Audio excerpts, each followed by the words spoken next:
নেতৃবৃন্দ নেতৃবৃন্দ বিশেষ করে ছাত্র দল যুব দল জামাতের লোকজনের জন্য আরো একটা ভীতিকর পরিস্থিতি ছিল। গতবার যদিও সেক্রেটারি জেনারেল সাহেব এসেছিলেন, এবারও তিনি এসেছেন।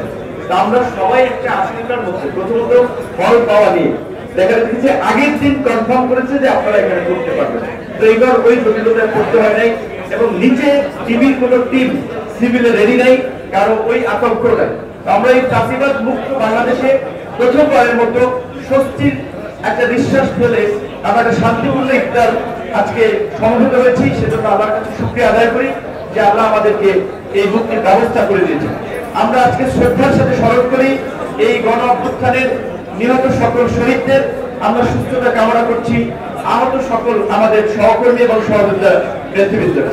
আপনারা জানেন যে বাংলাদেশের অত্যন্ত একটা সংকটকালীন সময়ে, যেখানে তরুণদের বড় একটা অংশ রাজনীতি বিমুখ ছিল, সেই সময় কিন্তু আমরা 2018 সালে কোটা সংস্কার আন্দোলন এবং নিরাপদ সড়ক আন্দোলন এর মধ্য দিয়ে তরুণদেরকে কিছুটা রাজনৈতিক ভাবে একটা সচেতনতার দিকে নিয়ে আসতে সক্ষম হয়েছিল, যার ফলে একটা ধারাবাহিক ছাত্র এবং তরুণদের আন্দোলন এবং রাজনৈতিক আন্দোলন সকলের সম্মিলিত প্রচেষ্টায় আমরা ফাঁসিবাদ মুক্ত বাংলাদেশ পেয়েছি।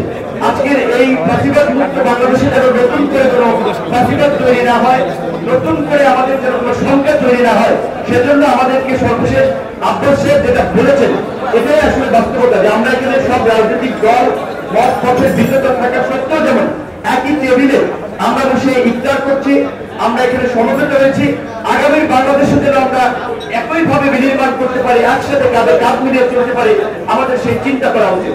আজকের এই রাষ্ট্র সংস্কারের যে আমরা আলোচনা করছি বা রাষ্ট্র সংস্কার যে আওয়াজ হচ্ছে, রাষ্ট্র সংস্কারের অংশ হিসেবেই বাংলাদেশের গণতান্ত্রিক উত্তরণ জরুরি। গণতান্ত্রিক উত্তরণে একটা নির্বাচন এই মুহূর্তে খুবই অতীব জরুরি হয়ে পড়েছে।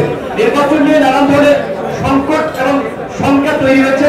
আমরা আশা করি প্রধান উপদেষ্টা ডিসেম্বরের মধ্যে নির্বাচন দেওয়ার যে অঙ্গীকার করেছেন, ডিসেম্বরের মধ্যে আমরা একটা সুষ্ঠু নিরপেক্ষ নির্বাচনের মধ্যে দিয়ে আমরা বাংলাদেশের নতুন দিগন্তের পথে আমরা হাঁটতে সক্ষম হব। এই মুহূর্তে যদি আমাদের ইফতারের সময় ঘনিয়ে আসছে, আমরা দোয়া করার জন্য আমাদের মাওলানা আব্দুল হালিম ভাইকে আহ্বান জানাচ্ছি মোনাজাত এবং দোয়া পরিচালনা করার জন্য। আমাদের অ্যাসিস্ট্যান্ট সেক্রেটারি জেনারেল এবং যারা এখানে দাঁড়িয়ে আছেন তারা বাহিরে আমাদের কিন্তু আরো ব্যবস্থা আছে, বিশেষ করে আমাদের নেতৃবৃন্দ যারা বাহিরে চলে যায়, আমাদের সংগঠনের